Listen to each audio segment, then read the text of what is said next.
Many Magic the Gathering players ask the question, is it worth it to buy a Kamigawa Neon Dynasty Commander deck?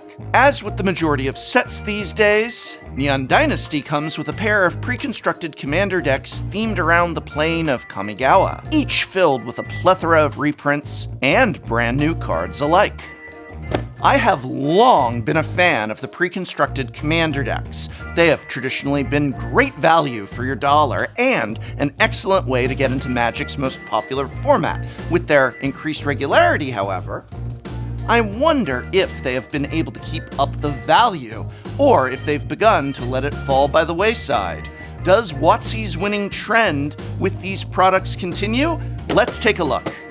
A Neon Dynasty Commander deck contains the following: a 100-card playable right-out-of-the-box Commander deck, 2 of which are foil cards, 1 cardboard life wheel, 10 double-sided tokens, a Commander proxy, and the strategy page reference card. I've spoken already about the superfluous nature of many of these accessories. Personally, I'm now of the opinion that I would prefer the oversized cards to these proxy cards. Neither is really that important, but I don't really like the proxy commanders as much as I liked those oversized cards. Nonetheless, what really matters is the deck itself. And while Wizards of the Coast doesn't publish an MSRP for this or any product, it is available in big box retailers like Walmart and Target, where it is selling for $39.95. So that is its MSRP, though your local game store might have a better deal. It should also be noted that Upgrades Unleashed comes with an extra copy of Mossfire Valley, a print error which technically makes it unplayable out of the box, but of course that is easily switched out for a basic land. It is, however, less easy to switch this out for a Planeswalker card, which is what many believe was replaced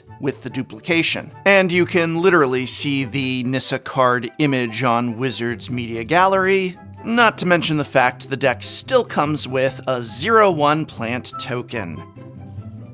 I do think it's funny that Wizards of the Coast does not better handle errors like this when they occur. Now, obviously, mistakes inevitably happen, and Wizards of the Coast could have turned this into a positive by, for example, creating a Where's Nissa campaign, maybe exchanging proof of purchase UPCs for a copy of the missing card. Sure, that'd cost some cash, but it would buy goodwill in the community, which, despite making the best game around, Wizards of the Coast seems to continually have bad relationships with. So, how does this missing card affect the value of the deck, as well as the value of its counterpoint?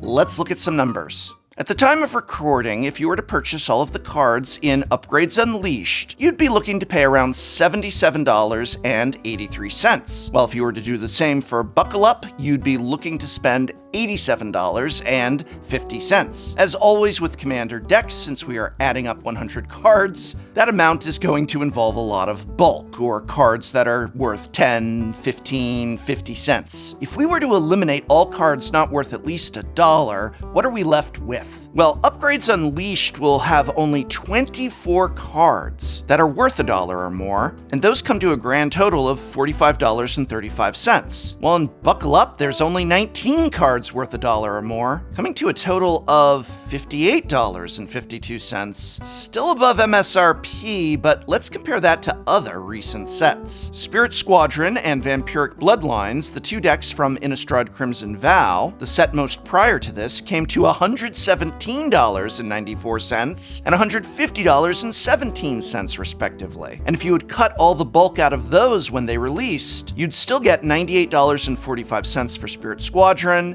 and $131.81 for Vampiric Bloodlines. That's a dramatic difference in value comparing these commander decks to the ones from the previous set. Was that perhaps an anomaly of Crimson Vow? Not really, because we have the data going back thanks to all my prior videos. Looking back at Midnight Hunt, we see that Coven Counters and Undead Unleashed came out to $99.76 and $143.96 for their grand totals respectively, with their non-bulk values still at $89.43 for Coven Counters and 130.71 for Undead Unleashed. So when we compare that to these commander decks, that is an astounding drop-off in card value. Neither of these decks reaches the value of even the lowest of the Innistrad commander decks. I even went back to take a look at the Call Time commander precons. You remember those, right? They were $19.99 instead of $39.99 each for a 100-card commander deck playable right out of the box, and even they beat these.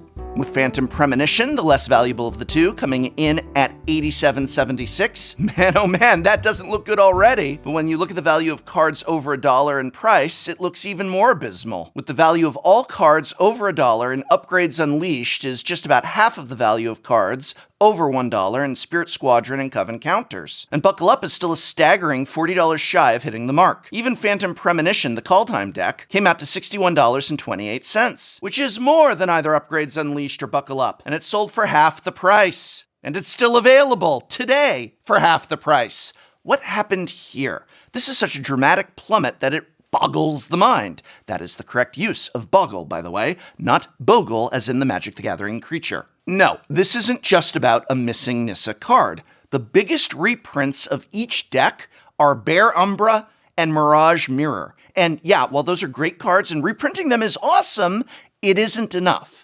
And while I get that vehicles and auras aren't necessarily the most expensive themes to build a deck around, Wizards of the Coast still could have done a lot better here. And we know that they could have done a lot better here because they have done a lot better in the past, sometimes even for half the price. Of course, card value isn't everything. These are decks, after all, that are meant to be played. So with that in mind, let's take a minute to examine how these decks play. Upgrades Unleashed is a red-green Modified Matters deck. Modified is a term new to Kamigawa, and it refers to creatures with auras or equipment attached to them, or counters of some sort. And in the case of this deck, +1/+1 counters, which is what it leans into heavily. This seems a little strange to me. Sure, the face commander distributes +1/+1 counters to all your modified creatures, but its other ability, the one that makes token creatures every time an aura or equipment enters the battlefield under your control, seems far more powerful. There are nearly 30 cards in the deck that have something to do with +1/+1 counters, and only 15 equipment and/or auras. This seemed like a missed opportunity to do something new. There are already several red-green commanders that care about +1/+1 counters, but the Shattered Blade is the first to really care about auras, let alone equipment, and it strikes me as odd to not play that up more in the precon that he comes in.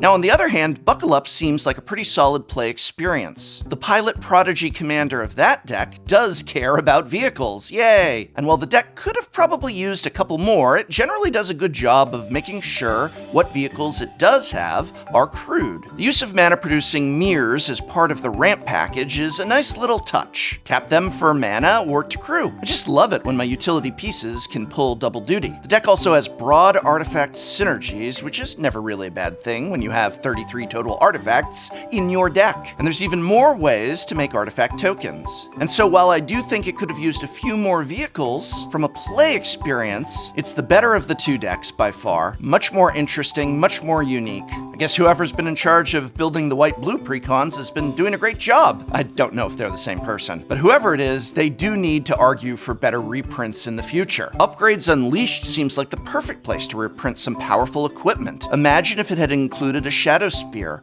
or a Blade of Selves, which itself first premiered in a Commander precon. Those are both powerful, expensive cards that could really have used a reprint here. Maybe throw in a Sword of Truth and Justice? That at least plays into the +1/+1 counter theme, as well as any card as I can think of. As for Buckle Up, there may not be any vehicles of real value, but there are countless artifact synergies. The deck comes with its own Planeswalker, Jace Architect of Thought, but I don't see how he fits in here. Why not Tezzeret the Seeker in its place? Or hey, I know a white card that makes a lot of artifacts and has desperately needed a reprint since roughly an hour after its original printing. Imagine if they had just put a Smothering Tithe in here. Imagine if any time a commander deck is in white, they put a Smothering Tithe in there. Because if you're running a commander deck in white, you're running Smothering Tithe, so why's it gotta be so expensive? If nothing else, why not reprint Deflecting SWAT and Fierce Guardianship? Again, Fierce Guardianship was in a commander precon. Why not put it in this one as well? Sure, it was a mistake to make that card in the first place, but the toothpaste is out of the tube. They're both over $40, and they both originally appeared in commander precons. Pre-constructor commander decks have, for more than a decade now, been the preeminent way to get into the commander format, and both Upgrades Unleashed and Buckle Up still fit that role. I would have no problem with someone saying, I don't have a commander deck, can I pick up either of these two? And yeah, that's fine, you can, but they aren't the only way to do so anymore. There are plenty of commander decks that were released in 2021 alone that are still on the shelves, and many of them at or less than $39.99. In fact, I checked with Card Kingdom, sponsor of this channel, yes, earlier today, and they had 14, count that, 14 commander precons for sale at less than $39.99. Neither of the Kamigawa Neon Dynasty commander precons are bad decks, but they are not going to be the biggest bang for your buck. Final conclusion, while both are still solid, perfectly playable out-of-the-deck commander precons, neither Upgrades Unleashed nor Buckle Up quite live up to the standard of value I have come to expect from these products. Of the two, I prefer Buckle Up, simply because it is doing something new, and I feel doing it well. But keeping in mind the lack of value here, and with so many commander decks still on the market from sets prior, all of which have greater card value, and were each constructed just as well, if not better than these, I'm going to advise you follow your wallet and go with the considerably lower price of just buying a commander deck that is selling for less than $39.99. Check your local game store, follow my affiliate link, buy from another online marketplace. But as far as these two decks are concerned, it's just a C. They're not terrible, but there's nothing too remarkable here, or at all. And so I hope very much this video has been of some help to you. You can help me out a lot just by watching yesterday's video, in which I go over who is the greatest hero in all of Magic the Gathering. Just please watch it. It took us literally over a month to write and edit, and we commissioned original artwork, and it didn't perform very well, and we put our heart and soul into it. So yeah, if you found this video or any of my videos helpful, just go watch that one.